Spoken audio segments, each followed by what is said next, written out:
Tudo bem, pessoal? Vamos hoje então terminar, certo, com essa terceira videoaula, o nosso assunto gasometria. E como já tinha conversado com vocês nos vídeos anteriores, esse último vídeo vai ser só de questões, certo? Só pra gente treinar o que a gente aprendeu. Então vamos lá. Jovem, 15 anos, após intensa discussão com a mãe, há 2 horas, deu entrada na sala de emergência, bastante ansiosa, taquipneica, apresentando contratura em dedos das mãos bilateralmente. Deu um errinho aí, pessoal. A gasometria arterial apresentou o seguinte resultado: um pH de 7,57, um PO2 de 89, um PCO2 de 25, bicarbonato de 21, saturando 95%, provavelmente em ambiente aí que ele não falou nada, e um base excess de -1. Então vamos lá. Sem olhar para gaso, qual é o distúrbio que você acha que essa paciente tem, pessoal? Ela é uma paciente taquipneica. Se ela é taquipneica, só pode, vamos dizer assim, tem 2 principais hipóteses. Ou o problema é primário do pulmão e ela é taquipneica porque ela tem alguma coisa no pulmão ou alguma coisa na via, toda a via nervosa, toda a via neural da respiração, que faz com que ela fique taquipneica. É uma pneumonia? É uma lesão no centro controlador da respiração, no bulbo? É alguma lesão, ou então é só algum distúrbio de ansiedade? Enfim, alguma coisa que está fazendo com que ela respire mais, primariamente por causa da via respiratória. Ou essa taquipneia é, na verdade, por exemplo, uma respiração de Kussmaul, ou é só uma taquipneia compensatória a um paciente que é acidótico. Ele vai fazer a taquipneia para para obter uma compensação daquela acidose metabólica dele. Aí ele faz taquipneia, diminui CO2 e aí compensa, certo? Então são algumas, só com história eu já penso, olha, então ou ele tem um distúrbio de base, uma alcalose respiratória, porque ele é taquipneico primariamente, ou ele é taquipneico para uma tentativa de compensar uma acidose metabólica. Então olha para o pH 7,57. Então esse paciente, eu não vou olhar para o PCO2, mas nem para o bicarbonato, mas eu sei que ele tem o quê? Ele tem uma alcalose respiratória. Olha para o PCO2 25, PCO2 de 25 é PCO2 baixo, alto, normal. Então PCO2 baixo, como a gente já tinha previsto só olhando para a história clínica, certo? E o bicarbonato corrobora com isso, um bicarbonato levemente baixo também, certo? Então vamos lá, vamos só organizar nosso raciocínio agora. Olhei a gaso, primeira coisa, pH. pH do paciente é um pH de 7,57, ele está em alcalemia. Segundo passo, esse pH ele é explicado pelo PCO2 ou pelo bicarbonato? Então, um PCO2 baixo explica uma alcalemia. Um bicarbonato baixo, que é o que esse paciente tem, não explica. Então, ele tem uma alcalose respiratória como distúrbio primário. Próximo passo, compensação. Qual é a compensação da alcalose respiratória? Vamos lá, pessoal, aquela famigerada tabelinha, certo? Então, alcalose respiratória, se você for ver lá, eu tenho que saber, é aguda ou crônica? Pela história, é o que? Aguda, pessoal. Começou há 2 horas após a discussão. O base excess corrobora isso. Um base excess normal, certo? Dentro dos limites da normalidade. Então vamos lá. A compensação do paciente, eu tenho que ver a compensação de uma alcalose respiratória aguda. Qual é? A cada 10 de PCO2 que cair, o bicarbonato cairá também 2 unidades, certo? Então, o PCO2 da paciente é 25, então o bicarbonato caiu 15, porque minha base de cálculo é 40, então caiu 15. Se caiu 15, eu esperaria que o bicarbonato variasse 3, porque para cada 10 varia 2, se eu tenho 15 vai variar 3. Então, o bicarbonato que eu espero dessa paciente é 24 menos 3. Por que 24? Porque 24 é o valor normal, certo? Então 24 menos 3, 21, mais ou menos 2. Então o bicarbonato da paciente está no valor de referência, no novo valor de referência, porque a gente sempre tem que ver qual é o bicarbonato e o PCO2 que eu espero para cada paciente. Então, esse bicarbonato, por mais que esteja baixo, ele está no valor que eu espero para esse jovem, certo? Então, o bicarbonato está baixo, mas isso é só compensação. Isso não é um distúrbio associado, certo? Então, o diagnóstico desse paciente é distúrbio simples, é uma alcalose respiratória, poderia colocar aguda, compensada, certo? Paciente 6 anos assintomático, chega à consulta ambulatorial ofegante, após quase ter chegado atrasado com a mãe para o atendimento. Traz os seguintes exames: ureia de 60, creatina de 2, sódio de 140, um potássio de 6,6, cloro de 115, e essa gás ele colheu lá na hora. Um pH de 7,27, um PO2 de 89, PCO2 de 25, bicarbonato 17, saturando 95%. Então vamos lá. Ele é um paciente que chegou inicialmente assintomático e que estava ofegante. Então, antes de fazer conta, o que é que eu espero que esse meu paciente tenha? Ele provavelmente deve ter uma alcalose respiratória. Por quê? Porque ele estava assintomático, então correu para não chegar atrasado, ficou ofegante porque correu, porque fez exercício físico, e nessa ele deve ter ficado, ele ficou ofegante, fez taquipneia, PCO2 caiu. Então ele fez uma alcalose respiratória, desculpa. Provavelmente, certo? Porque se fosse algo que ele já tivesse antes, ele estaria taquipneico ofegante desde antes. Se essa taquipneia fosse de uma compensação de uma alcalose metabólica, certo? Mas vamos lá. Primeira coisa que eu olho sempre, pH. O pH do paciente é um pH de 7,27, então quer dizer, ele está em acidemia. Quem justifica esse pH acidêmico? É o bicarbonato ou é o PCO2? Vamos lá, PCO2 de 25 justifica? Não justifica, pessoal. Porque para ter acidemia precisa de um PCO2 alto, o PCO2 está baixo. Bicarbonato justifica? Obviamente justifica. O bicarbonato de 17 é um bicarbonato baixo, então esse meu paciente tem uma acidose metabólica. É o distúrbio primário dele, tá certo? Próximo passo, pessoal, sempre a mesma coisa. Próximo passo, compensação. Certo? Como é que eu faço a compensação da acidose metabólica? PCO2 esperado é 1,5 vezes o bicarbonato, mais 8, mais ou menos 2. Se você fizer as continhas aí, o PCO2 esperado para esse paciente é 33,5 e eu faço a margem, então é mais ou menos 2. Então o PCO2 do paciente está mais baixo do que eu esperava que ele estivesse. Então o que é que vai acontecer? Esse meu paciente tem o que? Tem um distúrbio associado. E que distúrbio é esse? Qual é o distúrbio que bota o PCO2 para baixo?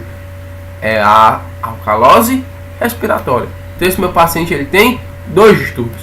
Uma acidose metabólica, que eu pela história não consegui tirar, e uma alcalose respiratória, que eu já consegui ver pela história ali que ele tinha. Certo? Próximo passo. Se eu tenho uma acidose metabólica, só a acidose metabólica não me fala muita coisa. Certo? Eu tenho que saber um dado que vai me diferenciar essa acidose metabólica em dois grupos, que é o anion gap. E como é que eu calculo o anion gap? O anion gap é o sódio menos o cloro menos o bicarbonato, certo? A gente sabe que não é muito bem assim, não é ao pé da letra, a definição de anion gap não é essa, é ânions não mensuráveis menos cátions não mensuráveis, mas no final das contas é isso, tá certo? Então vamos lá, 140 menos 115 menos 17 dá igual a 8, então quer dizer, é um anion gap normal, valor de referência do anion gap entre 8 e 12, alguns autores entre 8 e 16, certo? Mas o dado aqui, o anion gap de 8 é um anion gap normal. Então, qual é o próximo passo, pessoal? Primeiro, vamos pensar. O anion gap normal, ele pode ser de dois tipos. Eu posso ter um anion gap, uma acidose metabólica de anion gap normal devido a um distúrbio renal, que são principalmente as acidoses tubulares renais. E eu posso ter um anion gap, uma acidose metabólica de anion gap normal devido a um distúrbio gastrointestinal, certo? Principalmente diarreia, fístula entérica, certo? Aquelas perdas digestivas abaixo do piloro que a gente tinha conversado. Ele parece ter alguma perda digestiva abaixo do piloro, Tem relato de cirurgia para fazer uma fístula, diarreia, alguma coisa? Não. Então, provavelmente esse paciente tem alguma coisa no rim. Mas como é que eu confirmo que ele tem alguma coisa no rim? Eu tenho que fazer o onion gap urinário, pessoal. Certo?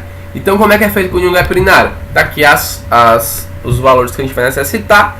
É um pouco diferente do onion gap plasmático. Vai ser o sódio mais o potássio, e o potássio não entrava no onion gap plasmático, menos o cloro, certo? O cloro ele vai dar pra gente aquela ideia de como é que tá a excreção do íon amônio, que é uma das formas, sei lá, cerca de 50 a 60% da capacidade de excreção de ácido pelo teu rim. Então, se o teu rim está excretando ácido, ele vai excretar bastante cloro. Então, é mais ou menos esse o pensamento que você tem que ter. Então, se eu faço sódio mais potássio menos cloro, dá exatamente 35. Quer dizer, um onion gap urinário positivo, certo? Bem positivo. E então isso nos traz o quê? Nos traz que esse onion gap urinário nos mostra que essa acidose metabólica no onion gap normal provavelmente é de causa renal, certo? E pelo potássio a gente teria que ter outra aula para discutir isso, pessoal. Mas pelo potássio alto, e eu saber que o problema desse meu paciente é renal, é uma acidose tubular renal, por esse potássio alto já tenho como inferir que distúrbio é. Que é uma acidose tubular renal tipo 4, certo? Que é a única que é hipercalêmica. E então é isso. Então o que esse meu paciente tem? Uma acidose metabólica de onion gap normal, de provável causa renal, juntamente com uma alcalose respiratória. Beleza? Tudo tranquilo? Vamos para frente. Paciente 5 anos, trazido inconsciente ao PA após ter sido encontrado desmaiado ao lado de latas de solvente vazias. No caminho para o pronto-socorro, apresentou algumas crises convulsivas. Sabe? O pH e já discute a gás. Olha para a história do paciente. Ele é um paciente que é trazido inconsciente ao PA depois de ter sido encontrado com latas de solvente vazio do lado dele. O que ele provavelmente fez com esse solvente? Ele tomou o solvente, certo? E ele está inconsciente. Me diga, quais os distúrbios ácido-base que você espera para esse paciente? Se ele tomou latas de solvente vazio, o que é que tem no solvente? Aqueles etilenglicol, não sei o que e tudo mais, aquelas substâncias que geram intoxicação exógena, gerando distúrbio ácido-base. E que distúrbio é que essas substâncias vão gerar? É a acidose metabólica de onion gap aumentado, certo? Porque esses ácidos, o etilenglicol e tudo mais no seu metabolismo, vocês vão acabar produzindo ácidos e ânions, certo? Porque o ácido ele joga o H+, e fica o ânion. O ânion vai entrar naquela conta dos ânions não mensuráveis. E o H+, vai fazer com que o paciente entre em acidose. Então eu espero que ele tenha uma acidose metabólica de onion gap aumentado. Fora isso, ele está inconsciente. O que é que eu espero que ele tenha também? E aí, pessoal, ele está inconsciente. O que eu espero? Como é que está o centro respiratório dele? Ele está conseguindo jogar todo o CO2 que ele produz para fora? Não está, pessoal. Então provavelmente ele tem duas acidoses. Eu já sei. Por quê? Porque se ele tivesse uma acidose metabólica, o que eu esperaria? Que ele estivesse hiperventilando, certo? Para compensar. E ele está hipoventilando. Então provavelmente ele tem duas acidoses. Mas vamos confirmar. Teve algumas crises convulsivas também. pH de 6,89. Opa, um pH extremamente baixo, certo? Então o pH é um pH acidêmico ao extremo. Quem é que justifica? É o PCO2 ou é o bicarbonato? De cara eu vejo que tem um bicarbonato de 6, um bicarbonato muito baixo, certo? E um PCO2 também baixo. Qual dos dois justifica o meu pH acidêmico? É o bicarbonato. Então o distúrbio inicial desse meu paciente, como eu pela história já sabia, é uma acidose metabólica, tá certo? Próximo passo, compensação. Não se afobe em onion gap, não sei o que. Faça sempre a mesma coisa e depois você vai atrás dos distúrbios mais específicos do paciente. Mas pH, PCO2 bicarbonato, avaliar a compensação e depois avaliar o distúrbio do paciente, certo? Então a compensação da acidose metabólica, 1,5 vezes o bicarbonato mais 8 mais ou menos 2, essa fórmulazinha daria 17 mais ou menos 2. O PCO2 do paciente está 23, o que quer dizer? Está fora da faixa. E é um PCO2 que está mais alto do que eu esperava para ele. Se é um PCO2 que está mais alto do que eu esperava, esse meu paciente tem uma acidose respiratória associada. Então, até agora, eu sei que ele tem duas acidoses. Uma metabólica e uma respiratória. Acidose metabólica me fala alguma coisa? Ah, pessoal, só desculpa. Esse bicarbonato aqui é menor do que 22, tá certo? Desculpa. Esse bicarbonato aqui, ó. Acidose metabólica, bicarbonato menor do que 22, tá certo? Então vamos lá. Acidose metabólica me fala alguma coisa? Eu preciso de mais informação. Que informação é essa? Onion gap. E como é que calcula o onion gap desse paciente? Sódio menos o cloro, menos o bicarbonato. O onion gap dele dá 30. Então quer dizer, é um onion gap extremamente fora da faixa, extremamente aumentado. Então esse meu paciente tem uma acidose metabólica e um gap aumentado. Por quê? Intoxicação exógena. O que eu poderia usar para, sim, ter certeza? Por mais que a história já me encaminhe muito e eu pudesse fazer toda a minha conta por aí, mas eu poderia usar a mão do gap osmolar, certo? Fazer a osmolaridade medida, a osmolaridade calculada e ver se essa diferença é maior do que 10 a 15 miliosmóis, certo? E por aí, parou o onion gap? Então eu sei que tem acidose metabólica no gap aumentado e uma acidose respiratória, parou por aí? Negativo. Acidose metabólica no gap aumentado, eu sempre tenho que fazer o que? O delta-delta. Para saber se não tem uma alcalose metabólica atrás ou uma acidose metabólica de onion gap normal associada. Se não tem nenhum desses dois distúrbios metabólicos associados. E como é que eu faço isso? É o delta do onion gap sobre o delta do bicarbonato. Quanto é o delta do onion gap? O onion gap está a 30. Qual é o normal onion gap? Entre 8 e 12. Bota 10. De 10 para 30 aumentou 20. Certo? E o bicarbonato? De 22 para 6.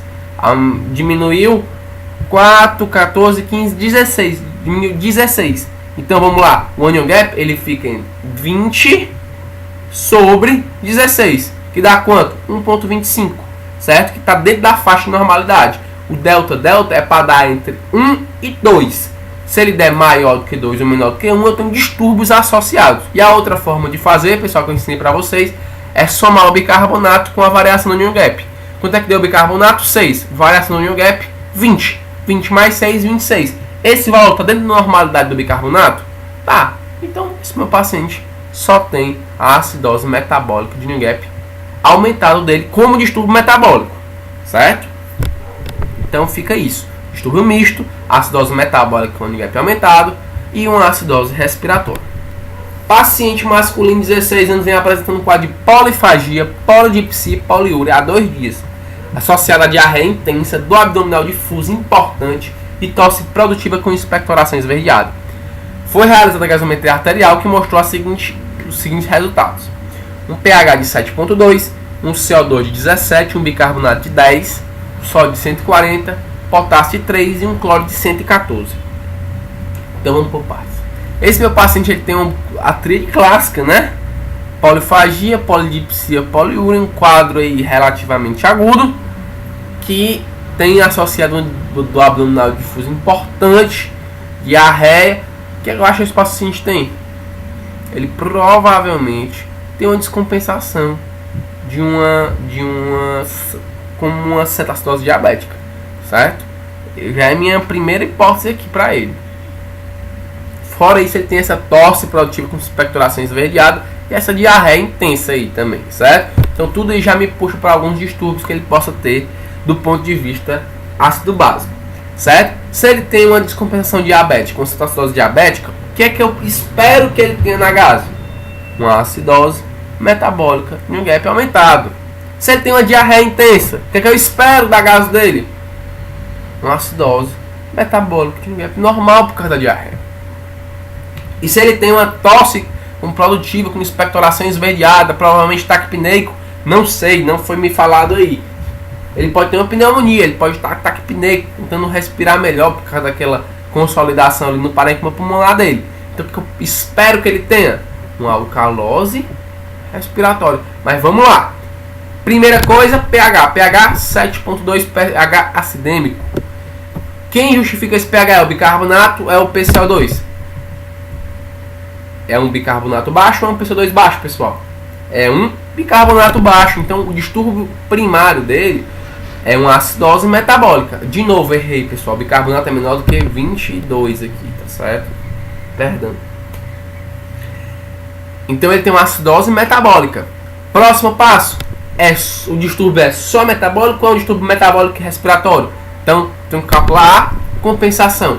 1,5 vezes o bicarbonato mais 8 mais ou menos 2. Então, o PCO2 esperado desse paciente dá 23. 23 mais ou menos 2. O PCO2 dele deu 17. Então, o PCO2 desse meu paciente deu mais baixo do que era para estar. Então, ele tem uma alcalose respiratória associada a essa acidose metabólica dele. A acidose metabólica não me diz muita coisa. Tenho que calcular o anion gap. O anion gap é sódio menos o bicarbonato menos o cloro. Então, o anion gap do paciente deu 16. Então, é uma acidose metabólica, anion gap aumentado, a depender da referência, certo? Mas eu estou usando com entre 8 e 12. Anion gap aumentado associado a uma alcalose respiratória. Todos esses distúrbios eu já esperava que ele tivesse, certo? A gente só conversando sobre a queixa, sobre o caso, a gente já consegue chegar a isso. Então, o que é que justifica a acidose metabólica no gap aumentado dele? Essa descompensação diabética. Tá certo? Posso parar por aqui? Negativo. Se eu tenho uma acidose metabólica no gap aumentado, eu tenho que calcular o delta-delta para saber se ele não tem outro distúrbio metabólico associado. Então vamos lá. O anion gap ele variou entre de 10 para 16. Então o delta anion gap é 6. E o bicarbonato variou de 24 para 10. Então o delta bicarbonato é 14. Então 6 sobre 14 dá 0,43. Quer dizer, menor do que 1. O que isso fala para mim? Fala que o anion gap variou, mas o bicarbonato variou mais do que eu esperava para a variação do anion gap. Então quer dizer, o bicarbonato caiu mais do que o anion gap. Então a proporção entre bicarbonato e anion gap não foi mantida. O anion gap não subiu o tanto que o bicarbonato desceu. Então eu tenho alguma outra coisa que está puxando o bicarbonato para baixo, que não é aumento de anion gap.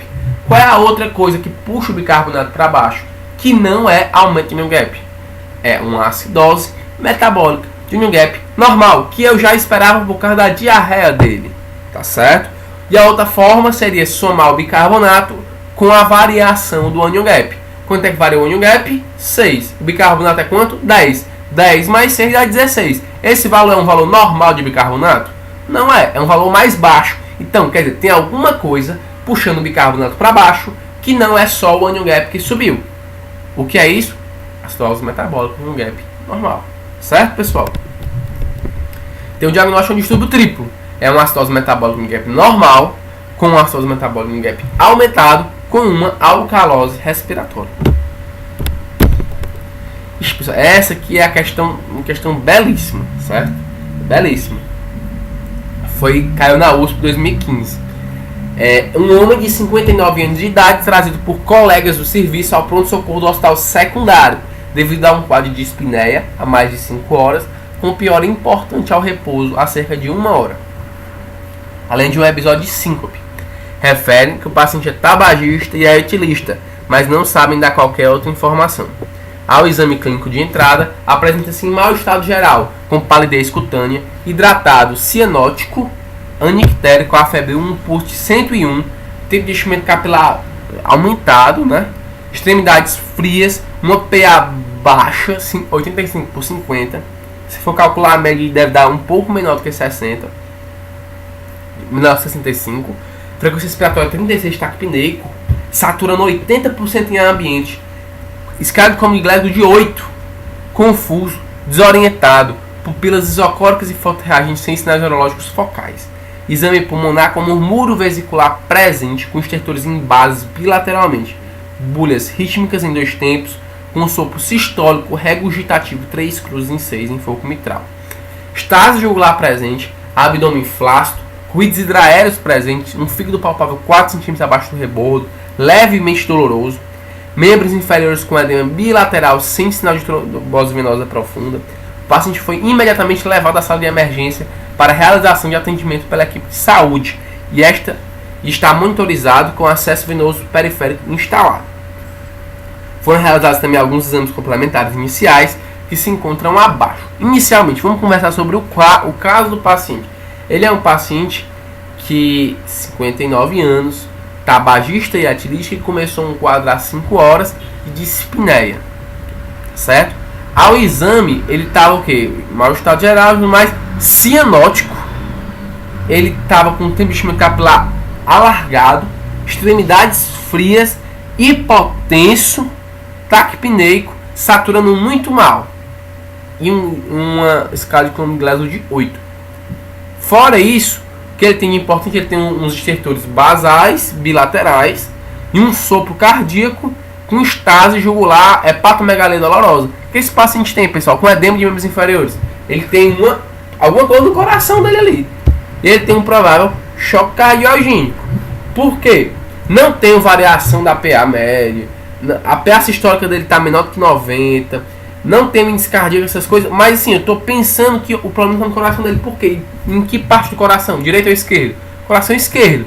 Por quê? Porque ele tem tantos sinais de insuficiência cardíaca direita como esquerda. E a principal causa de insuficiência cardíaca direita é a insuficiência cardíaca esquerda. Certo? Então ele tem um pulmão congesto, o que me mostra que tem alguma coisa no lado esquerdo que não está funcionando muito bem. Ele tem esse padrão mais bibasal de estertoração, certo? Ele tem esse sopro cardíaco mitral, ele tem estase jugular, certo? Então esse meu paciente ele tem um provável choque cardiogênico. Mas vamos dizer assim, como eu não tenho como dar esse diagnóstico de choque, não tenho os critérios diagnósticos, vamos dizer assim, tem um problema no coração importante, certo?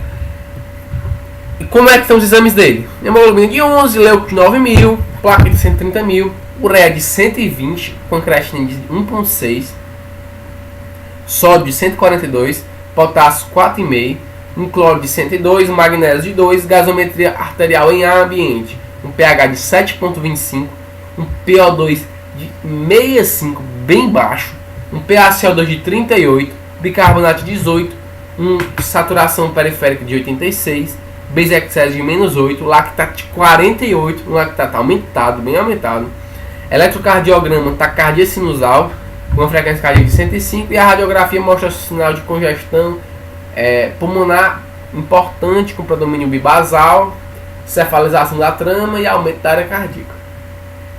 Então, o caso é grande, né, pessoal? Então vamos se organizar aqui. Ele é um paciente que parece ter um problema no coração.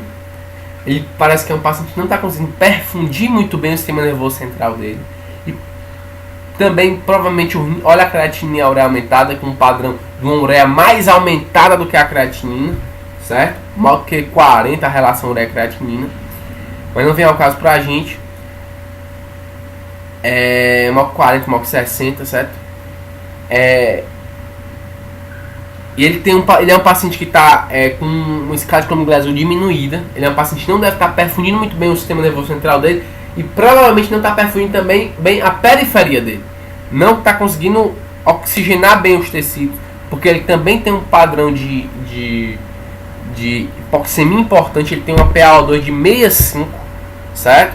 Um lactato aumentado que já nos traduz essa falta de oferta de oxigênio na periferia, fazendo com que o corpo, com que as células entrem em metabolismo anaeróbio, certo? E ele tem essa gaso dele aí. E eu quero que agora a gente concentre na gaso. Beleza? Já fizemos aqui uma introdução do caso. Então vamos lá, pessoal. O caso é enorme, não sei o que, mas vamos para gaso. Como é que eu lhe ensinei a olhar uma gaso? É sempre a mesma sequência. Então vamos lá. Primeiro, pH. Como é que tá o pH dele? 7,25, é um pH acidêmico, certo? Segunda coisa que eu olho, PCO2 bicarbonato. Qual dos dois é responsável por essa variação do pH? É um PCO2 de 38, que é um PCO2 normal, ou é um bicarbonato baixo, de 18? Bicarbonato baixo. Então esse meu paciente tem um estudo primário de uma acidose metabólica, certo? Próximo passo, eu vou ver, está compensado ou não está compensado. Então, eu vou olhar 1,5 vezes bicarbonato mais 8, mais ou menos 2. Quanto é que dá isso? Um PCO2 esperado de 35. mais ou menos 2. Quanto é que tá o PCO2 dele? 38. Ah lá, mas é só 1. Pessoal, 1 é 1, então a gente não tem como brigar, certo? 38 é maior que 37? É, então esse meu paciente está com PCO2 mais alto do que era para estar, certo? Se ele está com PCO2 mais alto do que era para estar, então ele tem uma acidose respiratória associada. Tem como eu saber isso? Olha como ele está rebaixado, o Glasgow dele está 8, certo? Confuso, desorientado. Então esse meu paciente, ele tem substrato, ele tem clínica para me mostrar que ele tem uma acidose respiratória associada, sim, certo? Próximo passo, acidose metabólica, tem que olhar o onion gap. Como é que está o onion gap dele? Sódio menos o bicarbonato menos o cloro, 22. Eu esperava isso? Esperava, pessoal. Por quê?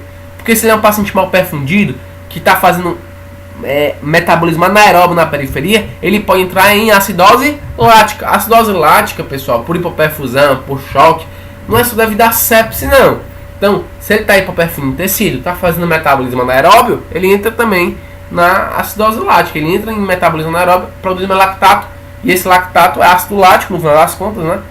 E vai gerar acidose metabólica de onion gap aumentado, porque o lactato ele atua como um ânion não mensurável.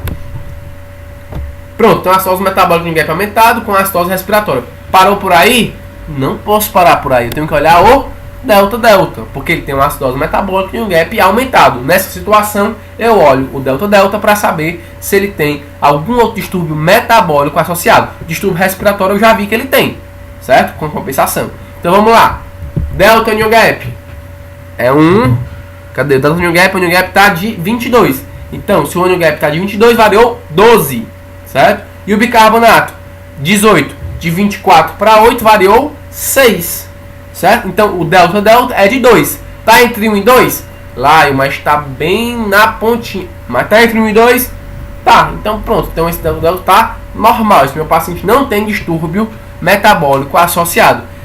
Aí a gente tem que conversar, né? Porque a gente mostra às vezes algumas formas de fazer a mesma coisa e como eu já tinha conversado com vocês, às vezes não bate. Olha só, se você pegar o bicarbonato e somar com a variação do onion gap, quanto é que dá? O onion gap variou 12 e o bicarbonato variou, e o bicarbonato tá de quanto? 18. Então, 18 mais 12 dá 30.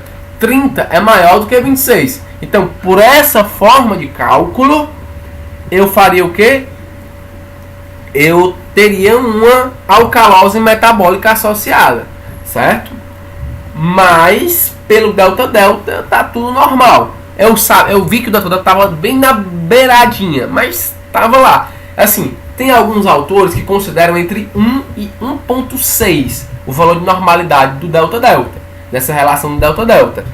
Mas o mais aceito é 2. E do gabarito da USP, tava como se esse meu paciente tivesse só um distúrbio duplo, certo? Um distúrbio misto, mas duplo. Só a acidose metabólica com onion gap aumentado com a acidose respiratória. Então a USP considerou entre 1 e 2, tá certo?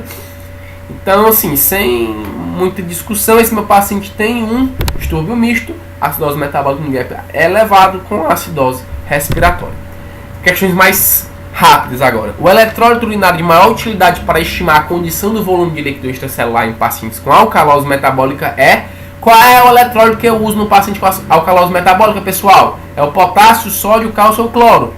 Cloro. Tanto é que eu olho se é renal ou extra-renal, sensível ou não a cloreto, né? Então, o eletrólito que eu uso para ver é o cloro. Qual o distúrbio hidroeletrolítico e ácido base mais frequentemente associado ao abdômen agudo obstrutivo de intestino delgado proximal? Então, proximalmente ao intestino delgado eu prendi, fiz uma obstrução. Esse meu paciente vai começar a fazer o quê? Diarreia? Fístula? Não, ele vai começar a vomitar, vomitar, vomitar, vomitar, vomitar e vomitar. Qual é o distúrbio hidroeletrolítico e ácido base do paciente que vomita, vomita, vomita, vomita, vomita? É uma alcalose ou uma acidose? É uma alcalose metabólica. Com hipocalemia ou hipocalemia?